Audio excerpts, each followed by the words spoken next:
Bashkëpunimi mes artistave vendor dhe atë ndërkombëtar si dhe miksimi i zhanreve të huaja solli në Gjakov koncertin Ethno Fusion. Dashamirët e muzikës kishin mundësinë të argëtohen në ritmin e muzikës me stile të ndryshme dhe vlera kulturore muzikore në shkollën e muzikës Prenk Jakova në Gjakov. Në koncert performuan artistët kosovar, grupi No Name, si dhe artisti nga Turqia Tuncaj Tuncaj. Pranishtme ishte edhe ambasadorja e Turqisë në vendin tonë Kıvılcım Kiliç. Publiku gjakovare mirëpriti kombinimin e muzikave tradicionale me ato moderne dhe jazz. Është shumë kënaqësi të performosh në një vend që ka vlera të muzikës, siç është Gjakova, pohoi pianisti Ertan Ilyas. Kon hera parë në Gjakov, kemi kënaqësi gjithmonë në Gjakov me arë se është një publik i veçantë. Kemi pas një musafir prej Turqisë, edhe ai është ndalë shumë i kënaqur.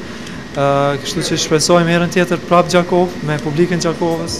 Ky eveniment, i cili bashkoi instrumente të ndryshme muzikore, do të jetë një nismë për aktivitete të ndryshme të bashkëpunimit në të ardhmen me Shkollën e Muzikës Prenk Jakova në Gjakov, tha kitaristi Astrid Stafa. Publiku gjakovar është publik i mrekullueshëm, janë kritik të mirë, do të thotë na ditë edhe që Gjakova është vend me traditë muzikore, sidomos me atë popullore. Sa i përket koncertit, gjithçka shkoi në rregull, kalu mirë dhe mendoj që edhe publiku ka ndëgjuar një zhanër pak më ndryshe, një muzikë pak më ndryshe se siç është mësuar domethënë me ndëgju në mënyra të zakonshme, edhe mendoj që publikut i ka pëlqyer muzika. Ethno Fusion është aktivitet kulturor nga Qendra Kulturore Turke në Prishtinë.